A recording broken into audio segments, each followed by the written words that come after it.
പുതിയ നിയമ പൗരോഹിത്യത്തിന്റെ നൂതനത്വം പ്രവചിച്ച സങ്കീർത്തനമാണ് 110 സങ്കീർത്തനം.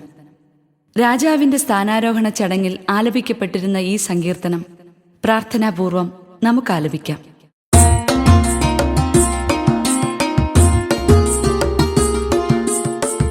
മെൽക്കീസദേക്കിന്റെ ക്രമമനുസരിച്ചു നീ എന്നേക്കും പുരോഹിതനാകുന്നു. മെൽക്കീസദേക്കിന്റെ ക്രമമനുസരിച്ചു നീ എന്നേക്കും പുരോഹിതനാകുന്നു.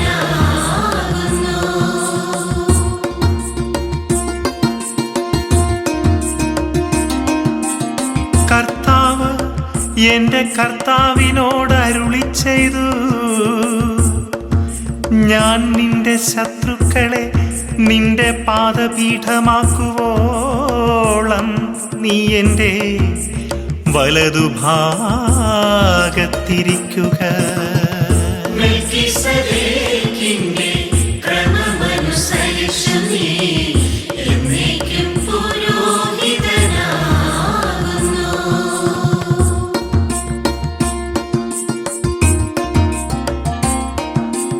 കർത്താവ് സിയോനിൽ നിന്ന് നിന്റെ അധികാരത്തിന്റെ ചെങ്കോലയക്കും,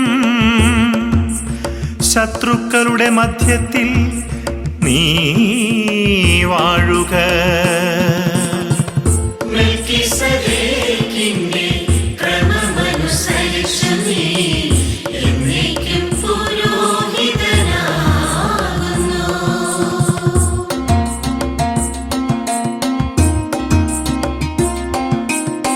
വിശുദ്ധ പർവ്വതത്തിലേക്ക് നീ സേനയെ നയിക്കുന്ന ദിവസം നിന്റെ ജനം മടികൂടാതെ തങ്ങളെ തന്നെ നിനക്കു സമർപ്പിക്കും.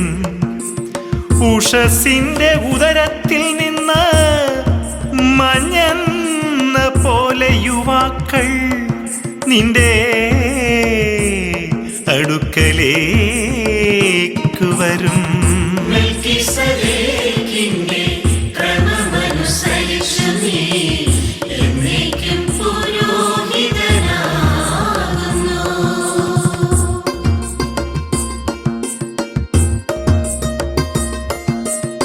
കർത്താവ് ശപഥം ചെയ്തു, മെൽക്കീസദേക്കിന്റെ ക്രമമനുസരിച്ചു നീ എന്നേക്കും പുരോഹിതനാകുന്നു.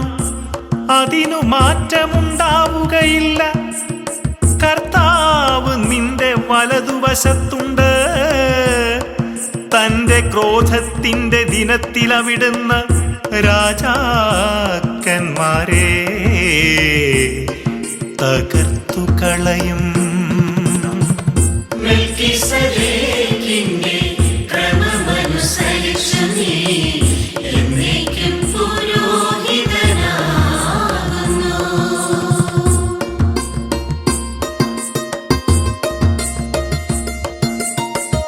ജനതകളുടെ ഇടയിൽ അവിടുന്നു തന്റെ വിധി നടപ്പിലാക്കും. അവിടം ശവശരീരങ്ങൾ കൊണ്ടു നിറയും. ഭൂമിയിലെങ്ങുമുള്ള രാജാക്കന്മാരെ അവിടുന്നു തകർക്കും. വഴിയരികിലുള്ള അരുവിയിൽ നിന്ന് അവൻ പാനം ചെയ്യും. അവൻ ശിരസുയർത്തി നിൽക്കും. മെൽക്കീസദേക്കിന്റെ ക്രമമനുസരിച്ചു നീ എന്നേക്കും പുരോഹിതനാകുന്നു. മെൽക്കീസദേക്കിന്റെ ക്രമമനുസരിച്ചു നീ എന്നേക്കും പുരോഹിതനാകുന്നു.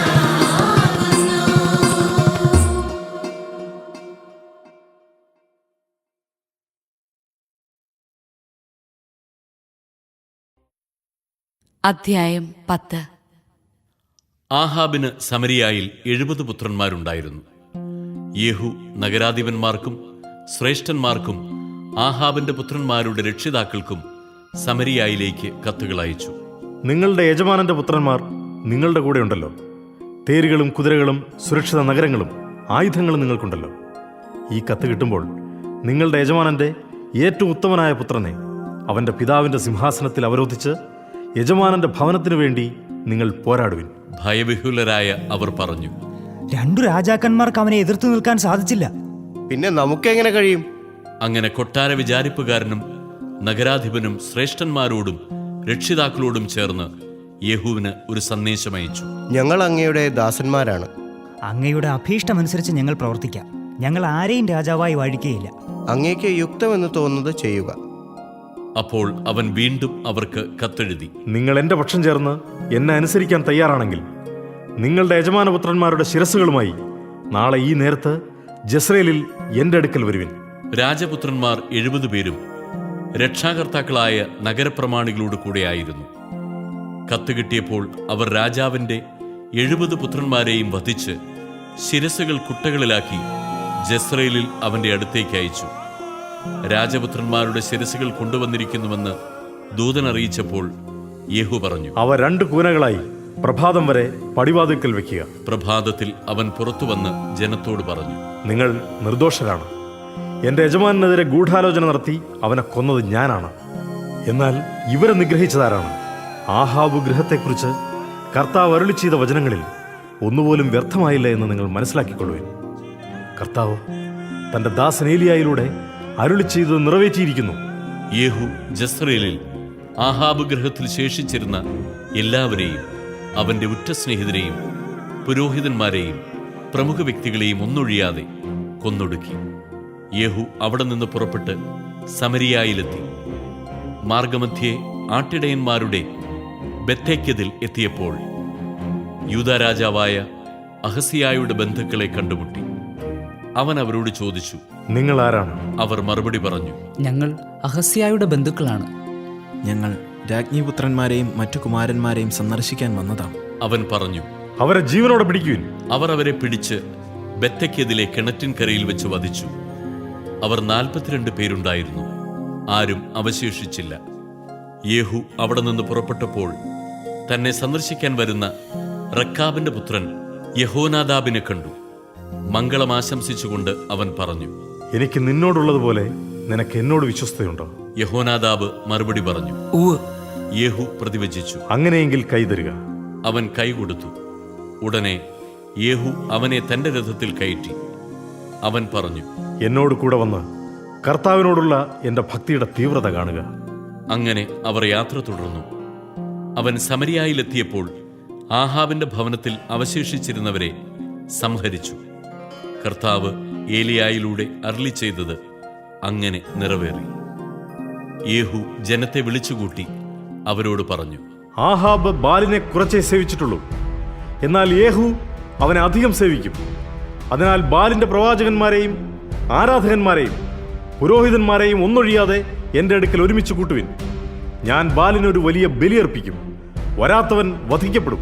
ബാലിന്റെ ആരാധകന്മാരെ നശിപ്പിക്കാൻ യേഹൂ പ്രയോഗിച്ച തന്ത്രമായിരുന്നു ഇത്. യേഹൂ കൽപ്പിച്ചു, ബാലിനൊരു തിരുനാൾ പ്രഖ്യാപിക്കുവിൻ. അവർ അത് വിളംബരം ചെയ്തു. ഇസ്രായേലിലെങ്ങും അവൻ സന്ദേശമയച്ചു. ബാലിന്റെ ആരാധകരെല്ലാം വന്നു ചേർന്നു. ആരും വരാതിരുന്നില്ല. അവർ ബാലിന്റെ ആലയത്തിൽ പ്രവേശിച്ചു. ആലയം നിറഞ്ഞു കവിഞ്ഞു. അവൻ ചമയപ്പുര വിചാരിപ്പുകാരനോട് പറഞ്ഞു, ബാലിന്റെ ആരാധകർക്ക് അങ്കികൾ കൊണ്ടുവരുവിൻ. അവൻ അവ കൊണ്ടുവന്നു. തുടർന്ന് യേഹൂ റക്കാബിന്റെ പുത്രനായ യഹോനാദാബുമൊത്ത് ബാലിന്റെ ആലയത്തിൽ പ്രവേശിച്ചു. അവൻ ബാലിന്റെ ആരാധകരോട് പറഞ്ഞു, ഇവിടെ ബാലിന്റെ ആരാധകരല്ലാതെ കർത്താവിന്റെ ദാസന്മാർ ആരുമില്ലെന്ന് ഉറപ്പുവരുത്തുവിൻ. അനന്തരം യേഹൂ കാഴ്ചകളും ദഹനബലികളും അർപ്പിക്കുന്നതിന് ഒരുങ്ങി. അവൻ 80 പേരെ പുറത്തു നിർത്തിയിരുന്നു. അവരോട് ഇങ്ങനെ പറഞ്ഞിരുന്നു, ഞാൻ ഏൽപ്പിച്ചു തരുന്ന ആരെയെങ്കിലും രക്ഷപ്പെടാൻ അനുവദിക്കുന്നവൻ തന്റെ ജീവൻ നൽകേണ്ടി വരും. ദഹനബലി അർപ്പിച്ചു കഴിഞ്ഞ ഉടനെ യേഹൂ അംഗരക്ഷകന്മാരോടും സേവകന്മാരോടും പറഞ്ഞു, ഉള്ളിൽ കടന്ന് അവരെ വധിക്കുക. ആരും രക്ഷപ്പെടരുത്. അവർ അവരെ വാളിനിരയാക്കി വെളിയിലെറിഞ്ഞതിനു ശേഷം ബാൽഗൃഹത്തിന്റെ ഉൾമുറിയിൽ പ്രവേശിച്ച് അവിടെയുണ്ടായിരുന്ന സ്തംഭം പുറത്തു കൊണ്ടുവന്ന് അഗ്നിക്കിരയാക്കി. അങ്ങനെ ബാലിന്റെ ആലയവും സ്തംഭവും നശിപ്പിച്ച് അത് ഒരു വിസർജന സ്ഥലമാക്കി മാറ്റി. അത് ഇന്നും അങ്ങനെ തന്നെ. അങ്ങനെ യേഹൂ ബാലിനെ ഇസ്രായേലിൽ നിന്ന് നിർമ്മാർജ്ജനം ചെയ്തു. എന്നാൽ യേഹു നെബാത്തിന്റെ പുത്രനായ ജെറോബോവാം ഇസ്രായേലിനെ കൊണ്ട് ചെയ്യിച്ച പാപങ്ങളിൽ നിന്ന് പിന്മാറിയില്ല. ബഥേലിലും ദാനിലും ഉണ്ടായിരുന്ന സ്വർണ്ണ കാളക്കുട്ടികളെ അവൻ ആരാധിച്ചു. കർത്താവ് യേഹുവിനോട് പറഞ്ഞു, നീ എന്റെ ദൃഷ്ടിയിൽ നന്മ പ്രവർത്തിക്കുകയും എന്റെ ഇംഗിതമനുസരിച്ച് ആഹാബിന്റെ ഭവനത്തോട് വർത്തിക്കുകയും ചെയ്തതിനാൽ നിന്റെ പുത്രന്മാർ 4 തലമുറ വരെ ഇസ്രായേലിന്റെ സിംഹാസനത്തിൽ വാഴും. എന്നാൽ യേഹു പൂർണ്ണ ഹൃദയത്തോടെ ഇസ്രായേലിന്റെ ദൈവമായ കർത്താവിന്റെ നിയമത്തിൽ വ്യാപരിക്കാൻ ശ്രദ്ധിച്ചില്ല. ജെറോബോവാം ഇസ്രായേലിനെ കൊണ്ട് ചെയ്യിച്ച പാപങ്ങളിൽ നിന്ന് അവൻ പിന്മാറിയില്ല. അക്കാലത്ത് കർത്താവ് ഇസ്രായേലിന്റെ ഭാഗങ്ങളെ വിച്ഛേദിച്ചു തുടങ്ങി. ഹസായേൽ ഇസ്രായേലിനെ അതിർത്തി പ്രദേശങ്ങളിൽ പരാജയപ്പെടുത്തി. കിഴക്ക് ജോർദാൻ മുതൽ ഗിലെയാദ് ദേശം മുഴുവനും, ഗാദിന്റെയും റൂബന്റെയും മനാസയുടെയും പ്രദേശങ്ങളും, അർണോന്റെ താഴ്വരയ്ക്ക് സമീപമുള്ള അരോവർ മുതൽ ഗിലെയാദും ബാഷാനും വരെയും അവൻ കീഴടക്കി. യേഹുവിന്റെ മറ്റു പ്രവർത്തനങ്ങളും അവന്റെ ശക്തിപ്രഭാവവും ഇസ്രായേൽ രാജാക്കന്മാരുടെ ദിനവൃത്താന്തത്തിൽ എഴുതപ്പെട്ടിട്ടുണ്ടല്ലോ. യേഹു തന്റെ പിതാക്കന്മാരോട് ചേർന്നു സമരിയായിൽ സംസ്കരിക്കപ്പെട്ടു. അവന്റെ പുത്രൻ യഹോവാഹാസ് ഭരണമേറ്റു. യേഹു സമരിയായിൽ ഇസ്രായേലിനെ ഭരിച്ചത് 28 വർഷമാണ്. അധ്യായം 1. തെക്കോവയിലെ ആട്ടിടയന്മാരിൽ ഒരുവനായ ആമോസിന്റെ വാക്കുകൾ. യൂദാ രാജാവായ ഉസിയായുടെയും ഇസ്രായേൽ രാജാവും യോവാഷിന്റെ പുത്രനുമായ ജെറോബോവാമിന്റെയും കാലത്ത് ഭൂകമ്പത്തിന് 2 വർഷം മുൻപ് ഇസ്രായേലിനെക്കുറിച്ച് അവനുണ്ടായ അരുളപ്പാട്. അവൻ പറഞ്ഞു, സിയോനിൽ നിന്ന് കർത്താവ് ഗർജിക്കുന്നു, ജെറുസലേമിൽ നിന്ന് അവിടുന്ന് അരുളി ചെയ്യുന്നു. ഇടയന്മാരുടെ മേച്ചിൽ സ്ഥലങ്ങൾ വിലപിക്കുന്നു, കാർമൽ മലയുടെ മുകൾ പരപ്പ് കരിയുന്നു. കർത്താവ് അരുളി ചെയ്യുന്നു, ദമാസ്കസ് ആവർത്തിച്ചു ചെയ്ത അതിക്രമങ്ങൾക്കുള്ള ശിക്ഷ ഞാൻ പിൻവലിക്കുകയില്ല. കാരണം അവർ ഗിലെയാദിനെ ഇരുമ്പു മെതിവണ്ടി കൊണ്ട് മെതിച്ചു. ആകയാൽ ഞാൻ ഹസായേലിന്റെ ഭവനത്തിന്മേൽ അഗ്നി അയക്കും. ബൻഹദാദിന്റെ ശക്തിദുർഗങ്ങളെ അത് വിഴുങ്ങിക്കളയും. ദമാസ്കസിന്റെ ഓടാമ്പൽ ഞാൻ ഒടിക്കും. ആവേൻ താഴ്വരയിൽ നിന്ന് അതിലെ നിവാസികളെ ഞാൻ വിച്ഛേദിക്കും. ബെദേദനിൽ നിന്ന് ചെങ്കോലേന്തുന്നവനെയും. സിറിയക്കാർ കീറിലേക്ക് പ്രവാസികളായി പോകും. കർത്താവ് അരുളി ചെയ്യുന്നു, കർത്താവ് അരുളി ചെയ്യുന്നു. ഗാസ ആവർത്തിച്ചു ചെയ്ത അതിക്രമങ്ങൾക്കുള്ള ശിക്ഷ ഞാൻ പിൻവലിക്കുകയില്ല.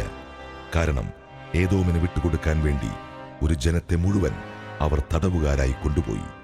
ഗാസായുടെ മതിലിന്മേൽ ഞാൻ അഗ്നി അയക്കും. അവളുടെ ശക്തി ദുർഗങ്ങളെ അത് വിഴുങ്ങിക്കളയും. അഷ്ദോദിൽ നിന്ന് അതിലെ നിവാസികളെ ഞാൻ വിച്ഛേദിക്കും. അഷ്കലോണിൽ നിന്ന് ചെങ്കോലേന്തുന്നവനെയും. എക്രോണിനെതിരെ ഞാൻ കൈയുയർത്തും. ഫിലിസ്ത്യരിൽ അവശേഷിക്കുന്നവർ നശിക്കും. ദൈവമായ കർത്താവാണ് അരുളി ചെയ്യുന്നത്, കർത്താവ് അരുളി ചെയ്യുന്നു.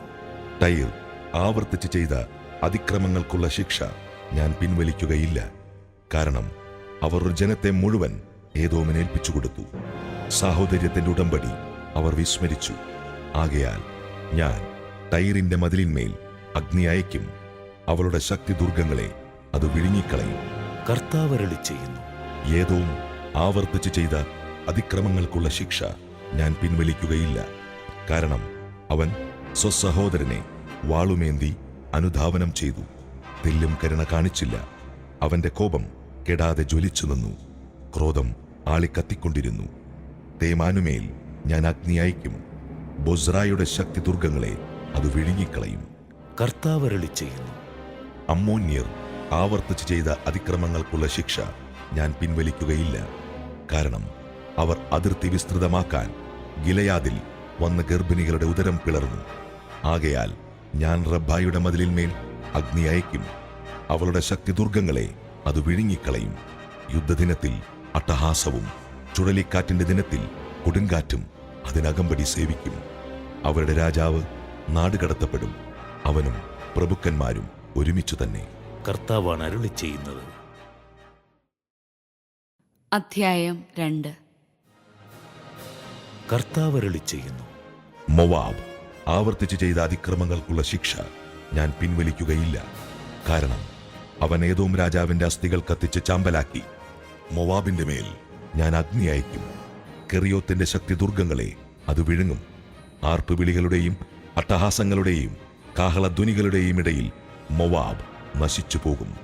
അവരുടെ ഇടയിൽ നിന്ന് രാജാവിനെ ഞാൻ വിച്ഛേദിച്ചു കളയും. അവനോടൊപ്പം അവന്റെ പ്രഭുക്കന്മാരെയും ഞാൻ വധിക്കും. കർത്താവാണ് അരുളി ചെയ്യുന്നത്. കർത്താവ് അരുളി ചെയ്യുന്നു. യൂദ ആവർത്തിച്ച് ചെയ്ത അതിക്രമങ്ങൾക്കുള്ള ശിക്ഷ ഞാൻ പിൻവലിക്കുകയില്ല. അവർ കർത്താവിന്റെ നിയമത്തെ പരിത്യജിച്ചു. അവിടുത്തെ കൽപ്പനകൾ അനുസരിച്ചില്ല.